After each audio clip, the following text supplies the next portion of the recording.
She invited everyone to Thanksgiving dinner, except me, her father. There isn't enough room. We invited my husband's parents, my daughter said. I just smiled and said, "Okay, enjoy yourselves." But when they sat down at the table in the house I bought with all my savings, I knocked on the door. They yelled, "We told you there's no room. Go away." But then the most honored guest approached them, and after his words, they both fell to their knees. You won't believe what happened next. Listen to the end.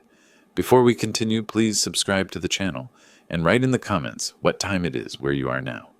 The phone rang 3 times before Sarah picked up. I'd been staring at the wrapped presents on my coffee table.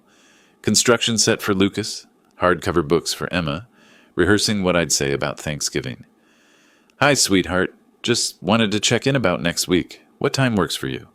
Her voice came through flat, stripped of warmth. "We're managing, Dad. Pretty busy." I shifted the phone. I was thinking I'd arrive around 4. I can bring that apple pie if the kids want it. Silence stretched. I heard her breathing, something clattering in the background. Then she spoke. "Actually, about Thanksgiving. We don't have room at the table this year. Michael's parents are coming. Kimberly and Charles. You're not invited." The words hit like cold water. I stood, walked to the window, saw my reflection staring back with an expression I didn't recognize. "You're joking." "I'm not joking." My hand tightened around the phone. Outside, traffic moved through Midtown Atlanta like nothing had changed. "Sarah, I'm your father. I know who you are." Her tone carried something I'd never heard before. Indifference. "Kimberly and Charles are family too. We have limited seating." Limited seating? In the house I'd bought them. $340,000? 2 years of retirement savings, every penny I'd set aside. I wanted to say that. But something in her voice told me she already knew, and it didn't matter. "I see." I kept my voice level. "Understood. Enjoy your dinner, Sarah." I heard her inhale, preparing some response. I didn't wait. "Tell Emma and Lucas their grandpa loves them." I ended the call. The phone felt heavy in my hand. I set it beside the wrapped presents, and the contrast struck me. Bright paper with cartoon characters, next to a device that had just delivered rejection. The apartment was quiet. I'd lived here 8 years since downsizing after Margaret died. 2 bedrooms, decent neighborhood, nothing fancy but mine. Or it had been before I emptied my accounts for that Buckhead house with 6 bedrooms and a 3-car garage.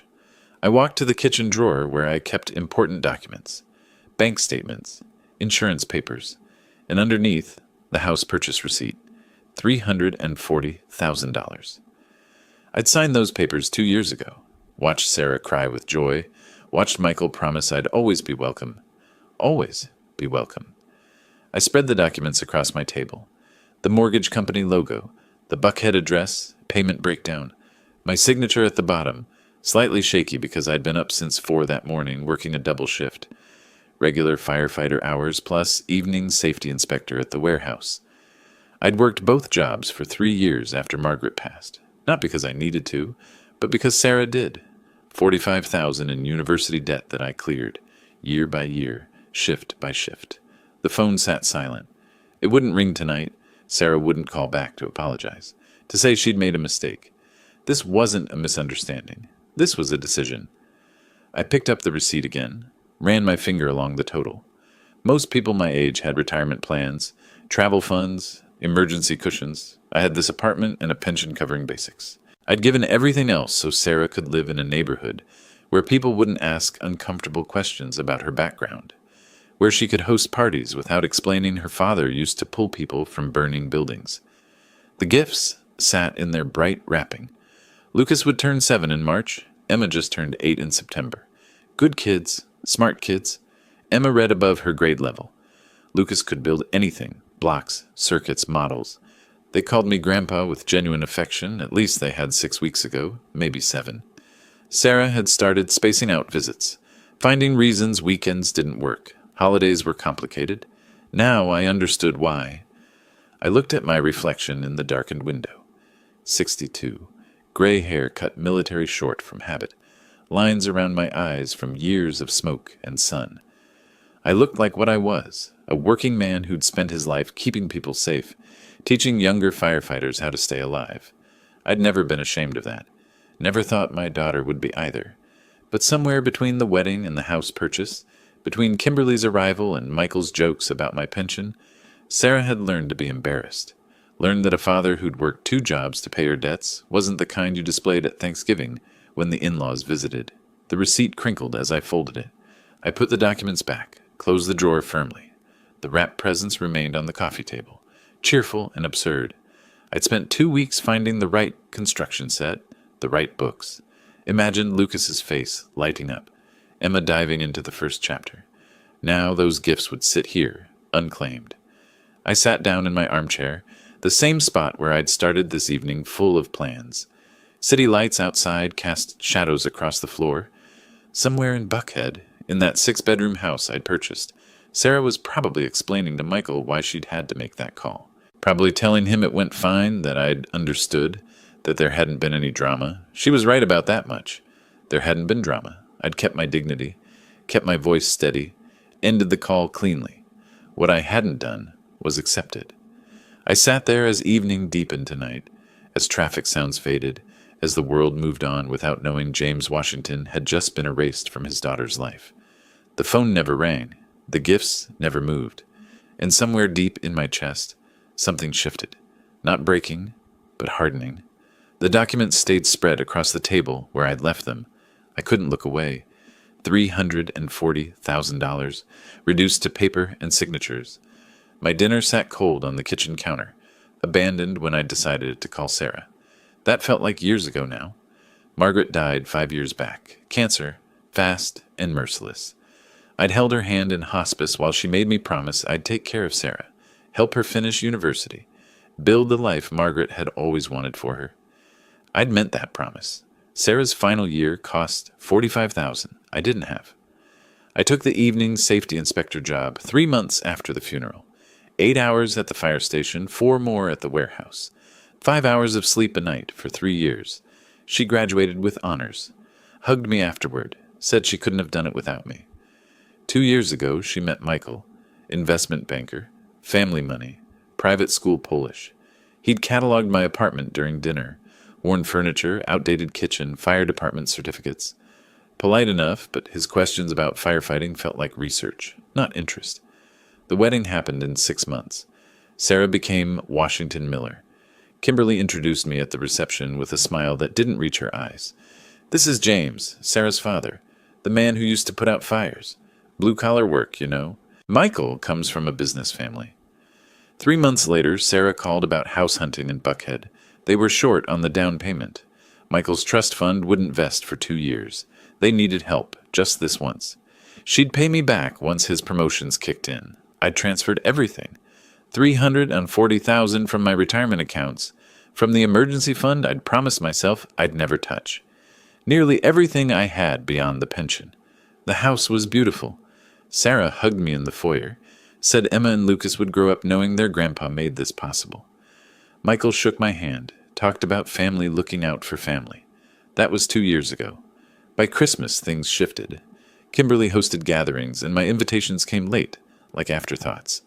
Michael joked about my pension at dinners, how he spent more on client meals than I'd earned in a month. Sarah laughed along, touched his arm, changed subjects. Last year, she asked me not to come to her office party. Her colleagues were corporate types. They wouldn't understand my background. Complicated to explain. Better if I stayed home. I'd stayed home. Told myself she was adjusting to a new world, that she'd remember where she came from. I stood up, chair scraping. Midnight approached. In the bedroom, I lay fully clothed, staring at the ceiling. Sleep wouldn't come. Each time I closed my eyes, I saw Sarah transforming, from the child running into my arms, to the graduate at commencement, to the stranger saying there was no room at the table.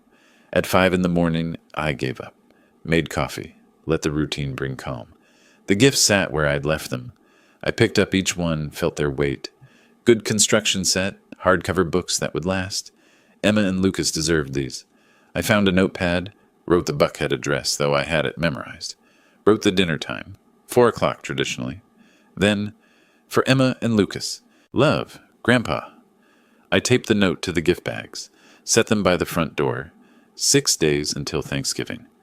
I looked at the calendar, counted forward. 6 days to decide how this would play. Sarah said I wasn't invited. Didn't say I couldn't come anyway.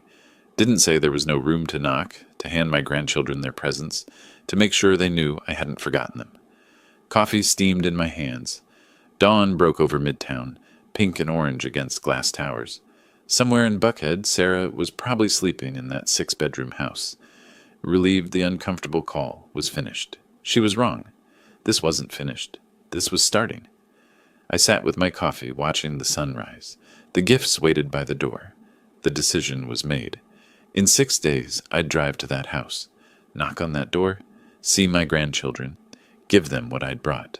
Sarah could explain to her in-laws why an uninvited guest showed up, could explain to Michael why her father hadn't simply accepted exclusion, could explain to Emma and Lucas why Grandpa wasn't allowed at dinner, or she could open the door and let me in.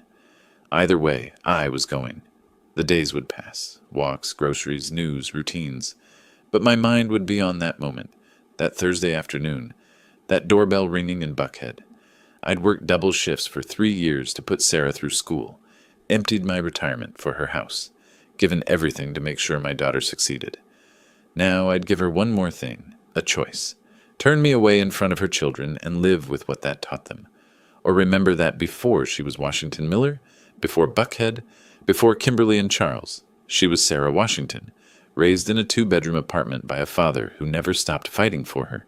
The coffee cooled, the sun climbed, and I sat there counting down to Thanksgiving, knowing something had changed during that sleepless night.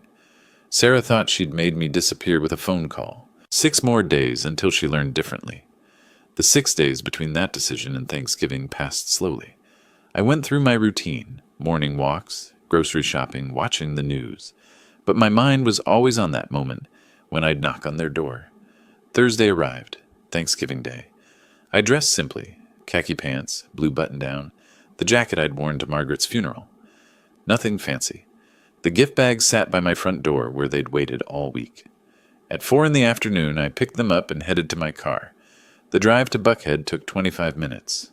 Traffic was light, most people already at their destinations, settled around tables with family.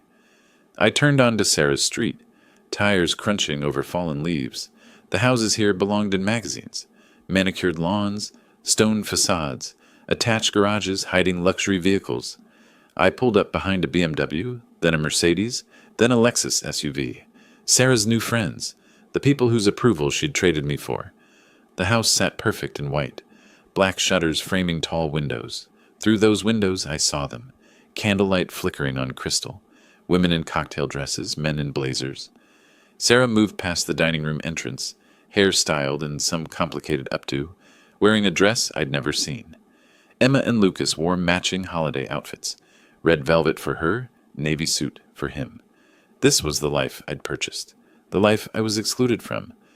I gathered the gift bags, stepped onto the sidewalk, walked up the stone pathway. Jazz music drifted from inside, mixed with laughter. Someone said something that triggered a burst of amusement. The party was going well. I rang the doorbell. Footsteps approached. The door swung open. Michael stood there in a festive sweater, wine glass in hand, mid-laugh from whatever joke he'd been telling. His expression transformed when he saw me. Surprise, then recognition, then something darker. "What are you doing here?" His voice dropped low, sharp. "We made it crystal clear. No room. Leave. Now. Before I make this embarrassing for everyone." I held up the gift bags, kept my voice quiet. "I just want to give these to Emma and Lucas. 5 minutes. I'll leave the gifts and go. Put them on the porch and get out of here." Michael stepped forward, blocking the doorway completely. Over his shoulder, I could see guests turning, curious. "You weren't invited. You're not wanted. Don't make me call the cops for trespassing." I stood my ground, didn't raise my voice. "They're your children, Michael, but they're also my grandchildren." He moved closer, aggressive, trying to use his height advantage. "This is my house. James?" A voice from behind Michael, tentative but growing stronger. "James Washington?" A man pushed past Michael onto the porch. Tall, silver hair, expensive suit, 60s, maybe late 50s. He stared at my face like he was seeing something impossible. "It can't be." His eyes scanned my features. Older now, gray instead of brown, lines instead of smooth skin. But something clicked. "My God, it is you!" He stepped forward, grabbed my shoulders. I looked at him, really looked. Something familiar in the eyes, the shape of his jaw. A memory surfaced, younger face, smoke-stained, coughing violently, carried over my shoulder down a metal staircase that was buckling under us. Thomas? The name came back. Thomas Bradford? 25 years! He pulled me into an embrace, the kind men give when they mean it. I looked for you. Tried to find you to thank you properly. Department said you'd moved divisions. Michael stood frozen in the doorway, his face losing color. Thomas turned, one hand still on my shoulder, addressing Michael with the kind of authority people don't question. This is James Washington. He saved my life 25 years ago. Warehouse fire on Marietta Street, third floor collapse. I owe this man everything. He looked back at me. You're a hero. I was doing my job. I kept my voice steady, though seeing Thomas alive and healthy after all these years stirred something I'd forgotten, the reason I'd become a firefighter in the first place. Thomas studied the scene, me on the porch with gift bags, Michael blocking the door, the tension crackling between us. His expression shifted, executive instincts engaging. He looked at Michael. Wait, this is your father-in-law, correct? Sarah's father? Michael's mouth opened, closed, opened again. It's complicated, Mr. Bradford. Family dynamics. You know how it is. There was a miscommunication about dinner arrangements. Miscommunication? Thomas's voice went flat. He looked at the gift bags in my hands, at me standing outside, at Michael positioned like a guard refusing entry. On Thanksgiving Day, silence stretched.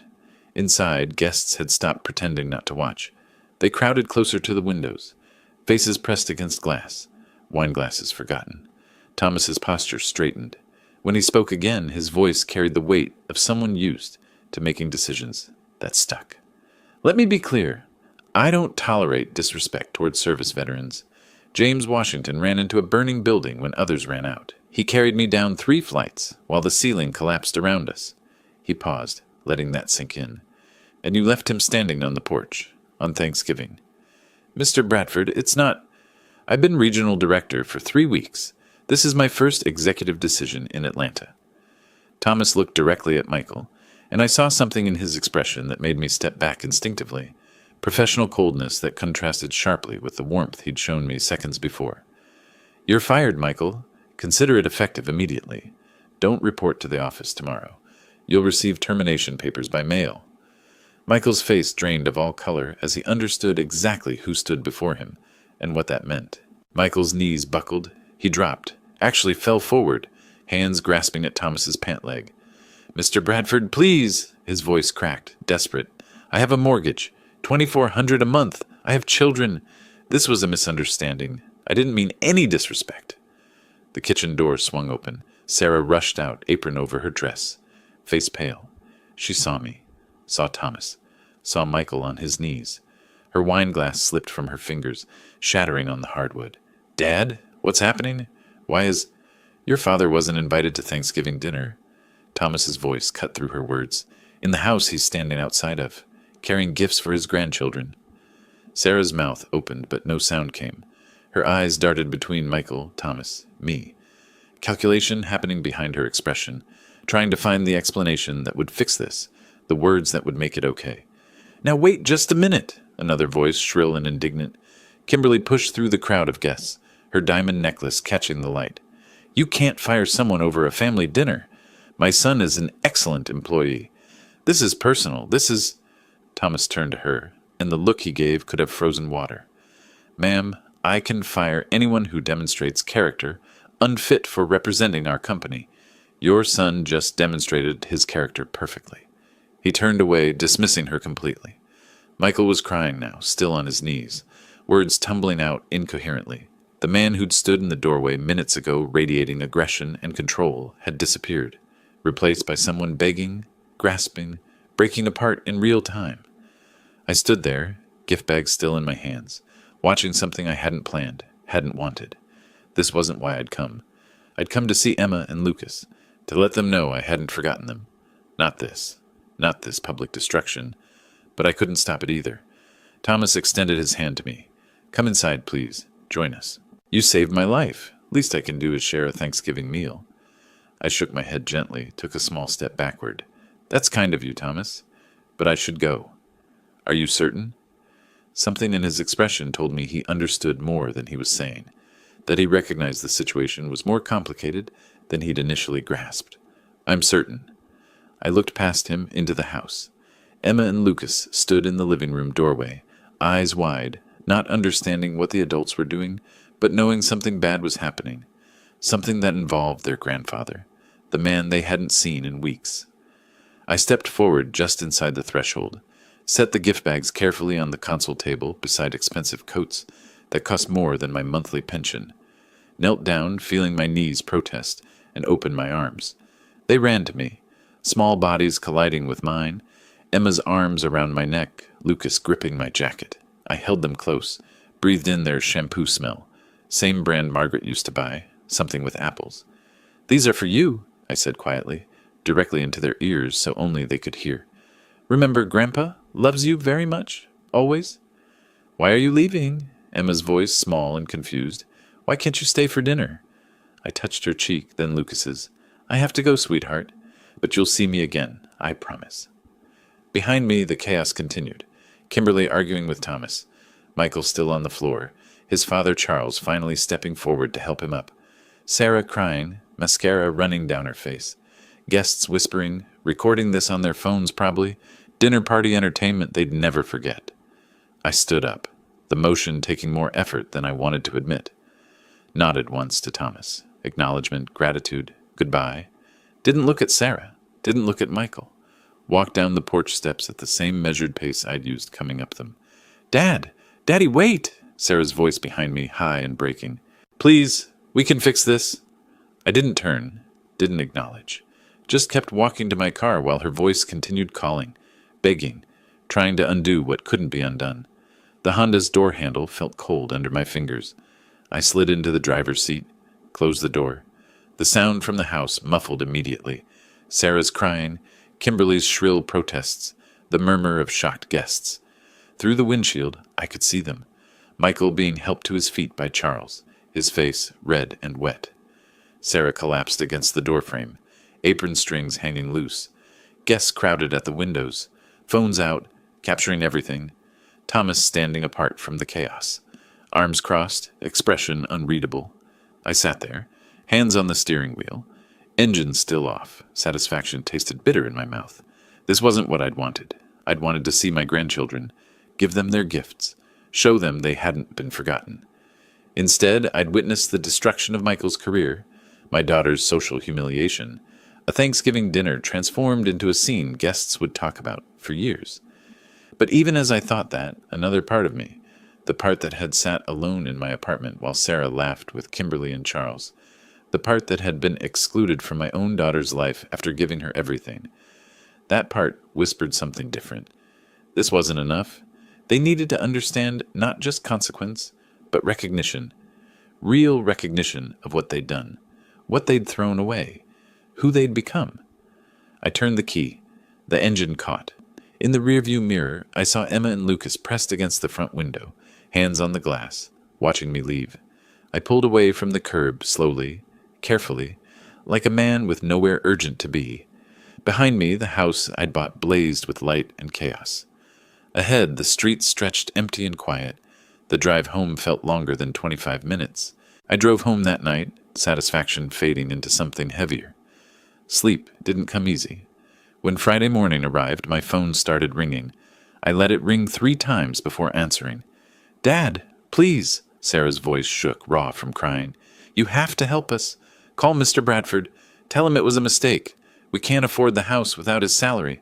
The mortgage is $2,400 a month. I walked to my window. My reflection stared back, unmoved. I didn't fire Michael, Sarah. I wasn't even supposed to be there. But you know, Mr. Bradford, you can fix this. Her voice broke. We'll lose everything. The kids' school, the neighborhood. Maybe you should have thought about that before deciding I wasn't good enough for your Thanksgiving table. I kept my voice flat. Actions have consequences. Michael's voice in the background. What did he say? Dad, please. Daddy, I'm begging you. I need to go, Sarah. I hung up while she was still talking. She'd called me Daddy. Hadn't used that word in 2 years. The morning stretched quiet. My apartment felt smaller than usual, like the walls were pressing in. Michael on his knees. Sarah collapsed. Emma and Lucas's confused faces.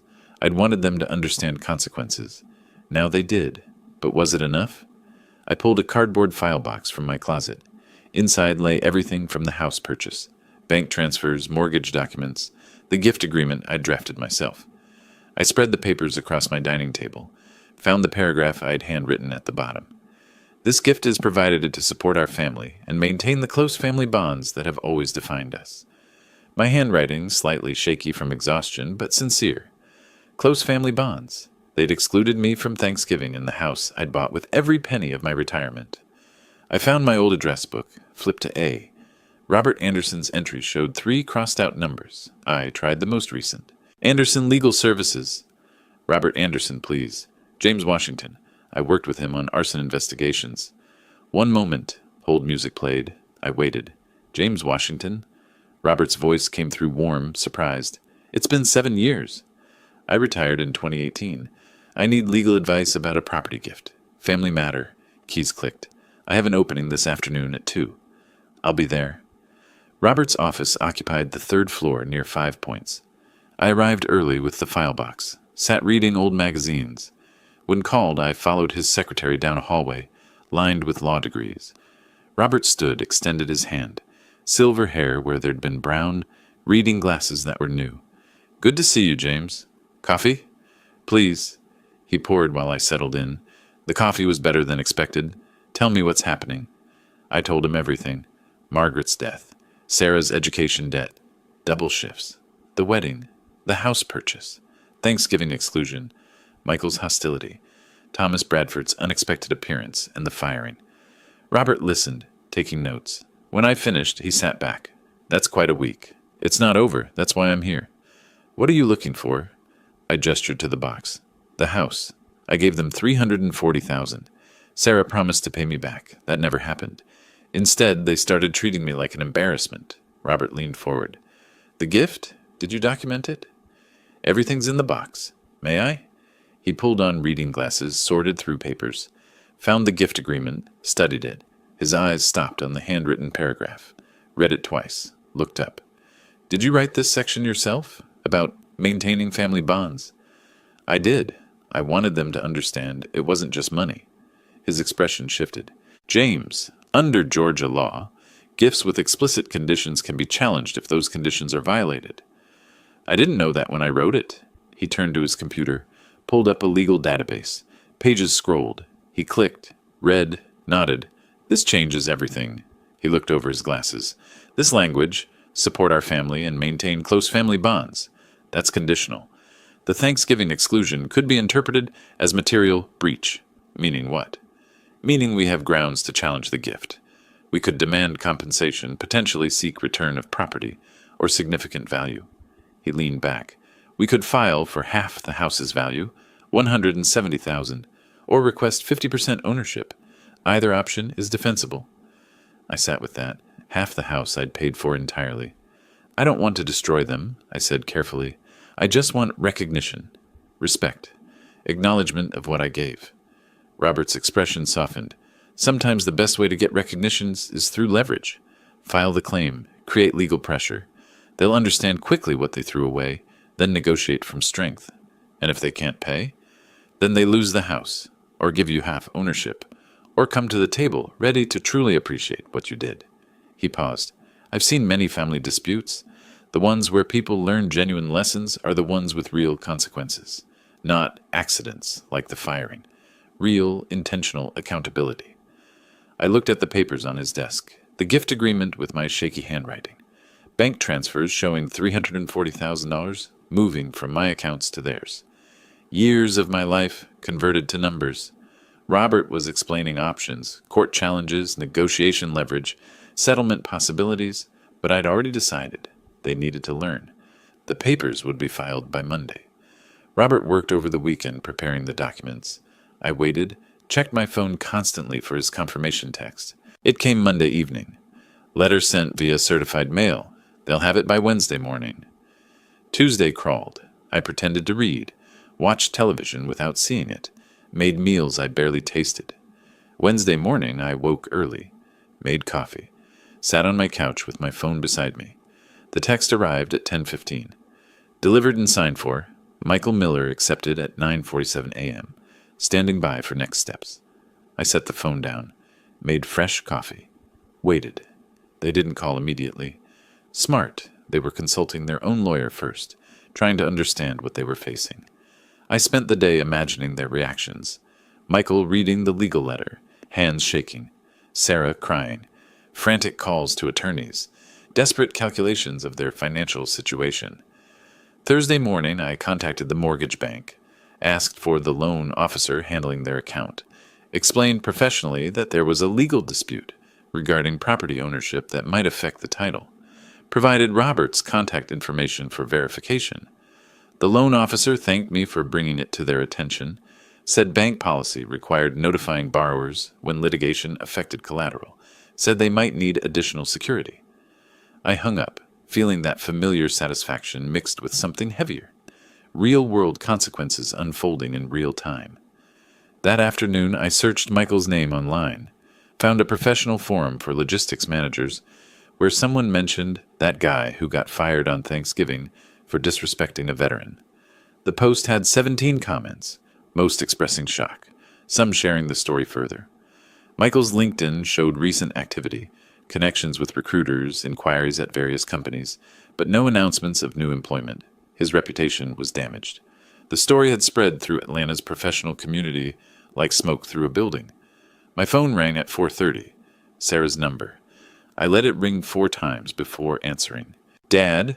Her voice was wrecked, barely recognizable. "The bank called. They want proof we can cover the mortgage despite Michael's unemployment. They're talking about calling the full loan due. We can't come up with that money." I walked to my window, looked out at the city. "Sarah, this isn't about the house. This is about respect." "I know," she was sobbing now. "I know I was wrong. I was terrible. Just please stop this. Tell the bank it's a mistake. Call off your lawyer. I'm willing to discuss this. But first, I need to see that you truly understand what you did. Not just that you're scared now. Real understanding." "We understand. We do. Michael's been looking for work everywhere. Nobody will hire him. The story's everywhere. Our lawyer says you have grounds for the claim.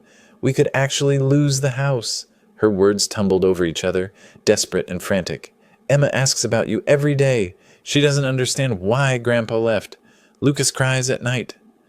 That hit harder than I expected. Emma and Lucas. They were innocent in this, but Sarah had created this situation, not me. She'd chosen to exclude me, to treat me like I wasn't good enough, to break those family bonds while living in the house I'd bought. "Tell me what you understand," I said quietly. "Not what you're afraid of.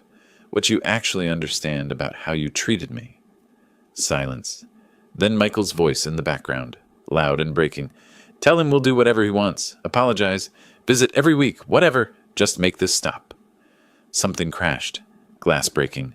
Michael's emotional breakdown audible even through the phone. "Dad, please." Sarah's voice dropped to a whisper. "I'm begging you. We're drowning here. Michael hasn't slept in 3 days. The kids hear us fighting. I see what we did to you now. I see it.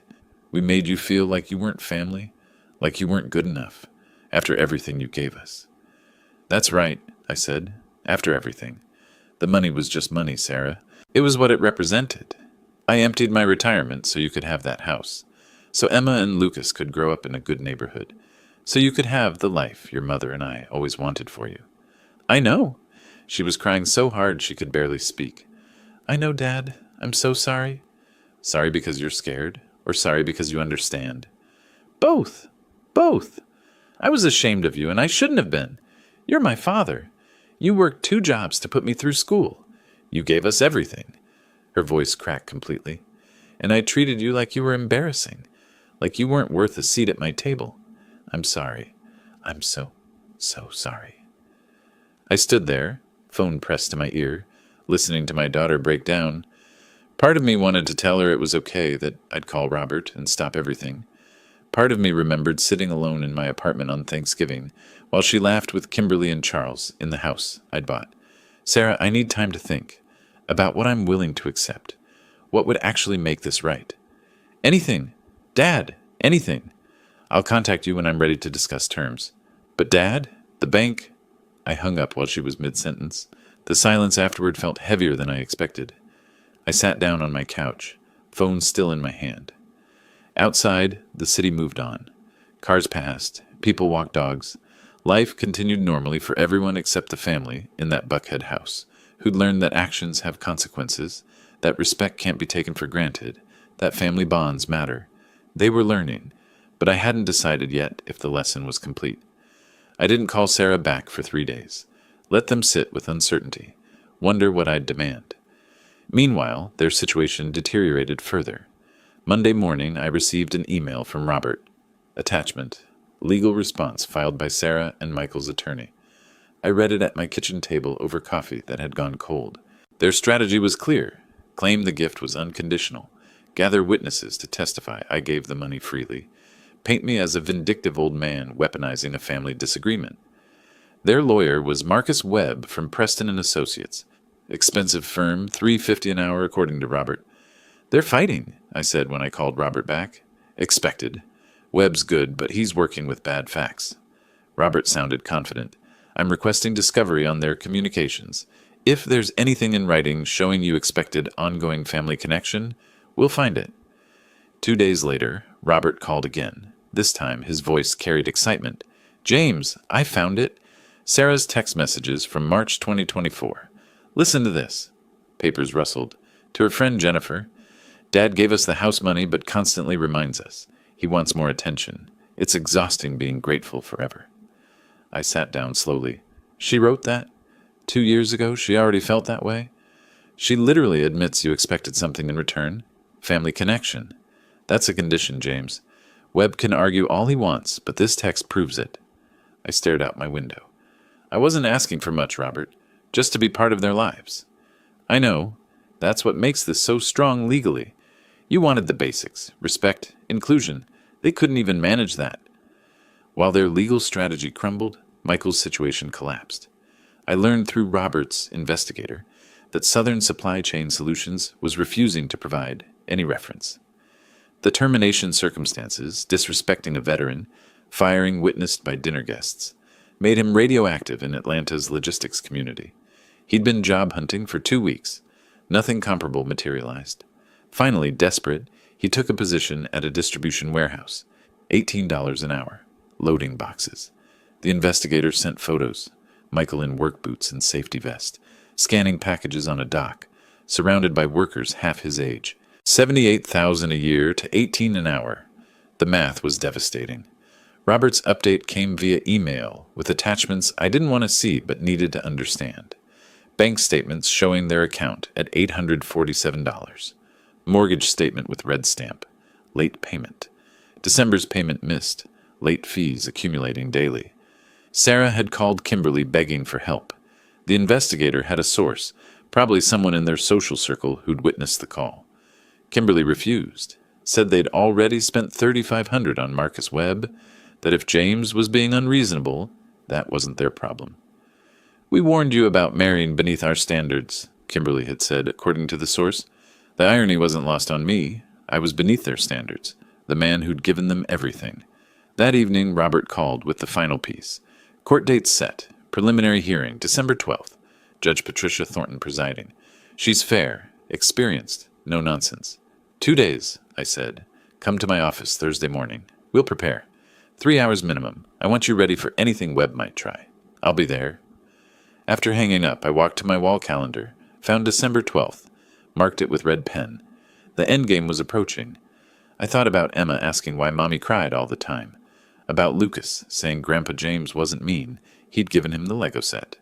The investigator's report included that detail. Children confused, hearing their parents fight about money and Grandpa, not understanding the adult complexities that had brought their world crashing down. They were innocent. They'd done nothing wrong. But they were learning anyway that choices have consequences, that respect matters, that you can't just erase people who love you because they don't fit your new image. Sarah had written that being grateful was exhausting. I'd read that text 5 times, each reading cutting deeper. She'd received $340,000, my entire retirement, and her primary emotion was exhaustion at having to acknowledge it. Not gratitude, not appreciation, exhaustion. That text message would be Exhibit C in court. Right after the gift document and Thomas Bradford's statement, 3 pieces of evidence that would speak louder than any argument Marcus Webb could construct. I made dinner, pasta, simple, eating alone as I had for years. The apartment was quiet. Outside, Atlanta moved through its December evening. Christmas lights appeared on buildings. Families prepared for holidays. Normal life continuing. While somewhere in Buckhead, Sarah and Michael sat surrounded by bills they couldn't pay, watching their life disintegrate. I'd done that. Not accidentally, like Thomas firing Michael. Intentionally. With legal precision and calculated pressure. The satisfaction I'd felt after Thanksgiving had evolved into something more complex. This wasn't about revenge anymore. It was about teaching a lesson that apparently couldn't be learned any other way. Sometimes people only understand value when it's taken away. Sometimes respect only comes after loss. Thursday I met with Robert for 3 hours, reviewing every document, every piece of evidence. He walked me through courtroom procedure, what to expect, how to respond. Friday morning came cold and clear. I stood before my bathroom mirror, adjusting my tie. Navy blue, slightly worn but clean and pressed. The suit was my best, outdated cut, but what I had. I looked at my reflection. 62 years old. A father about to face his daughter in court. The weight settled heavy, but I didn't waver. Robert met me on the courthouse steps at 8:45. Classical columns, stone building, American flag snapping in December wind. We walked through security, took the elevator to 4th floor family court. "Let the evidence speak," Robert said in the hallway. "Stay calm. Don't react emotionally." I nodded. Courtroom 4C had wood paneling, the Georgia state seal behind the judge's bench. When I entered, Sarah and Michael were already at the defendant's table with Marcus Webb. Sarah's eyes met mine briefly. She looked exhausted, face pale, eyes red. She looked away first, dabbing at tears. Michael stared straight ahead, hollow-eyed, silent. Judge Patricia Thornton entered at 9 sharp. 60-something, gray hair in a bun, reading glasses on a chain. She moved with the efficiency of someone who'd seen every family dispute imaginable. "All rise." We stood. She sat. We sat. Robert presented our evidence methodically, laid the original gift agreement on the table. The judge put on her reading glasses, studied it. Her finger traced my handwriting, the paragraph about family bonds. She read aloud, "This gift is given to support family unity and maintain close family bonds." She looked up at Marcus Webb. "Counselor, that language seems quite explicit to me." Webb stood, adjusted his expensive suit. "Your Honor, this is vague familial language, not a legal condition. All parents hope to remain close to their children." "Counselor," Judge Thornton's voice cut sharp, "when a father gives his entire savings and writes about maintaining family bonds, then that daughter excludes him from Thanksgiving dinner. That's breach." Robert presented the text message next, blown-up poster size. Sarah's words to her friend Jennifer, dated March 2024. Judge Thornton read it twice, looked at Sarah. Sarah was crying openly now. Then Thomas Bradford's statement. 2 pages, notarized. Robert read key sections. I witnessed Mr. Washington being turned away at the door of the residence he had purchased for them. He was told there was no room at the Thanksgiving table. Judge Thornton removed her glasses, looked directly at Sarah and Michael. "I'm ordering a property appraisal within 30 days. Mr. Washington is entitled to compensation of $170,000 or 50% ownership. The defendants violated the clearly stated gift conditions. The evidence is unambiguous." Michael spoke, voice hoarse. "Your Honor, we have children. We can't afford—" Judge Thornton raised her hand, silencing him. "You should have considered your children before excluding their grandfather. Financial consequences follow poor decisions." Court adjourned. The gavel came down, final. Legal validation of everything I'd known. In the hallway, Kimberly intercepted me. Designer suit, fury radiating. "You're destroying them." Her voice rose, drawing attention. "She's your daughter. You're taking her house because of one dinner?" I stood still, let her finish. When her voice dropped, I spoke quietly. "I just wanted to be part of the family, Kimberly. You convinced Sarah I wasn't good enough. You turned my daughter into someone I don't recognize. This isn't about the house. You're cruel. I gave them everything. They gave me nothing. Not even respect." Sarah emerged from the courtroom then. Saw us. Something broke completely. She collapsed against the marble wall. Couldn't catch her breath. Mascara running. "Dad. Daddy. Please. The kids," She couldn't complete the sentence, just crying, echoing in the hallway. Michael stood beside her awkwardly, not knowing how to fix what he'd helped break. I looked at my daughter, saw the child who'd run into my arms, the young woman at her mother's funeral, the graduate at commencement, all still there, underneath the person ashamed of me. But I turned away, from Kimberly mid-accusation, from Sarah's sobbing. I'd said what needed saying. Robert walked beside me to the elevator. Behind us, Kimberly's voice called something else. I didn't turn back. The elevator doors closed, and we descended in silence. Outside in December, sunlight, Robert spoke. That was harder than I expected. Yes. We stood on the courthouse steps. The flag still snapped in the wind. They'll want to settle, Robert said. Webb will call by Monday. They can't pay $170,000. They can't afford half ownership. They'll come to the table. And then what? That's up to you, James. You've won. The question now is what winning looks like. I nodded. We shook hands. He went back inside. I walked to my car 3 blocks away. The drive home took 20 minutes. I listened to the radio without hearing it. When I reached my apartment, I sat in the car for a while, engine off. I'd won. The judge ruled in my favor. Evidence validated every claim. They'd learn respect now, understand value, recognize what they'd thrown away. But sitting there in my car, staring at my apartment building, all I felt was tired. The weekend after the hearing passed in strange quiet. No calls from Sarah, just silence and the knowledge that somewhere in Buckhead, my daughter and her husband were facing impossible mathematics. Robert called Monday morning. Marcus Webb reached out. They want settlement negotiations. Banks threatening foreclosure. They can't raise the money. He paused. But what do you actually want? To take the house? Destroy them? Because legally, we've won. The question now is what winning means to you. I told him I'd think about it. Spent Monday walking Piedmont Park against December cold. Wednesday evening, my doorbell rang. Sarah stood in the hallway. She looked terrible. Thinner, dark circles, hair pulled back carelessly. Jeans and old sweater instead of usual polish. Dad, can we talk, please? I need to say some things. I need you to know I finally understand. I stepped aside. We sat in my living room, her on the couch edge, hands clasped white-knuckled, me in my armchair, long silence. I was a terrible daughter. The words came rough. After you bought us the house, I told myself we deserved this upscale life, and you were a reminder of where I came from. Working-class Atlanta, firefighter's kid. She looked down. Kimberly kept saying things. Your father, the laborer. Manual work? How quaint. And I started believing it mattered. I was ashamed of you. Ashamed of the man who gave me everything. Her voice broke, but she pushed through. I convinced myself being grateful was exhausting, that you expected too much, but you just wanted to be part of our lives, to see Emma and Lucas, and I couldn't even give you 2 hours on Thanksgiving. She wiped her eyes.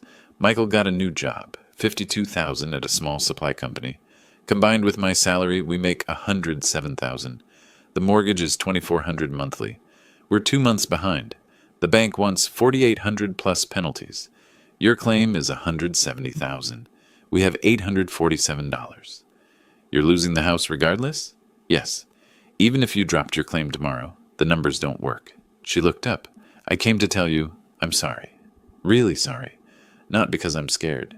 Consequences are happening anyway. I'm sorry because I finally understand what I threw away. She leaned forward. You didn't give me money, Dad. You gave me your life. Every double shift was hours you didn't sleep. Every fire you entered was a risk. All so I could have opportunities you never had. And I treated it like nothing. I looked at my daughter, the child I'd raised alone, the teenager who'd cried in my arms, the young woman I'd worked myself to exhaustion for. Sarah, I didn't give you money for gratitude. I gave it because I loved you. I kept my voice level, but all I wanted was to be part of your life, to be grandpa to Emma and Lucas. Not to be thanked constantly, just included, valued as family. I know that now. She wiped her face, mascara streaking. Emma asks about you every day. When is Grandpa coming? Can we call Grandpa? Lucas drew you a picture at school, a firefighter. His teacher asked who it was, and he said, my grandpa, who I never see. Her voice broke. How do I explain to them that Mommy pushed you away, that Mommy was ashamed? They're 6 and 8. They just know their grandfather disappeared. You tell them the truth, that you made mistakes, that you're trying to fix them. Can I fix this? Tell me what you need. I'll do anything.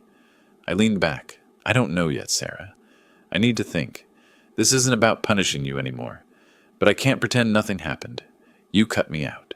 I have to decide if I can let you back in. She nodded, accepted uncertainty, stood to leave. At the door, she paused. I love you, Dad. First time in years. I know, I said. She left. I watched from my window as she walked to her car under streetlights, shoulders curved inward. I stood there after she'd driven away, apartment quiet again. Her words echoed, I finally understand. Maybe she did. The question was whether understanding was enough. I spent 4 days thinking. Walked Piedmont Park every morning, sat with coffee each evening. Friday night, I made my decision. Sunday morning, I called Robert. I want to drop the legal claim, all of it. Silence. Then, you're sure? We won. The house is essentially yours. I'm sure. But I need terms for reconciliation. Real terms, not promises that fade. Tell me what you need. I outlined it carefully. Weekly visits with grandchildren, mandatory. Inclusion in all family occasions, no exceptions. Public acknowledgement to everyone who'd witnessed my exclusion that they'd been wrong. Robert listened, agreed to formalize it. Monday, I texted Sarah. First text in months. Family meeting. Tuesday, 3 p.m. Midtown Caf on Peachtree. Bring Michael. Bring Kimberly. I've made my decision. Her response came within 2 minutes. We'll be there. Thank you. Christmas Eve afternoon, I arrived early. Took a corner table. Waited. Sarah, Michael, and Kimberly arrived together, all nervous. Michael wore a cheap suit, his corporate wardrobe gone. Sarah wore a simple dress. Kimberly maintained her designer armor, but looked defensive. Robert came last, sat beside me. Professional support. I unfolded paper with my handwriting. Terms I'd considered carefully. I forgive the debt completely. The $170,000 forgotten. The house stays yours. But here's what I require. Non-negotiable. I see Emma and Lucas every week, minimum 2 hours. I'm invited to all family occasions, no exceptions. And you tell everyone, your friends, Kimberly's circle, anyone who saw how you treated me, that you were wrong? Michael spoke first, voice rough. Done. All of it. No argument. James, I've been working at a warehouse. $18 an hour lifting boxes with kids half my age. I know what struggle is now. I understand the value of real labor. I should have respected what you did from the beginning. I didn't. I'm sorry. Sarah stood, moved around the table, pulled me into a hug. I stiffened instinctively, then slowly accepted it. Her arms tightened. Thank you, Dad. I won't waste this chance. I swear I won't. Kimberly spoke last, words difficult. I was wrong about you, James. I thought success meant corporate titles and country clubs. I didn't value what you really were. A man who sacrificed everything for his daughter. A man of genuine character. I apologize. Not warm, but honest. That mattered. I don't want apologies for show, I said firmly.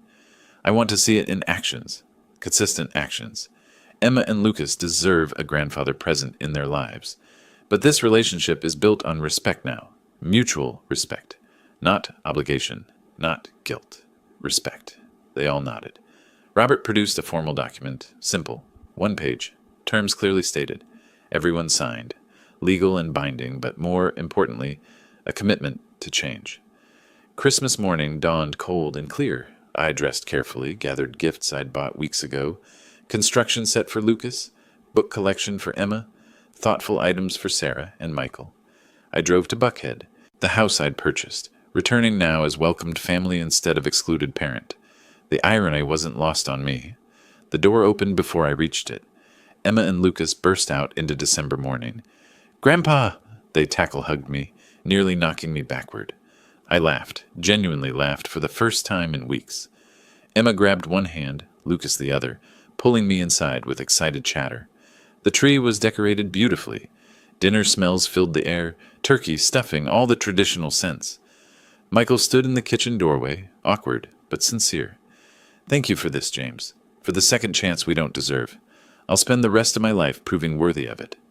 Sarah watched from the dining room as I sat on the living room floor with Emma and Lucas, building Legos, reading books, just being present in their lives again. Her eyes were wet, but she was smiling.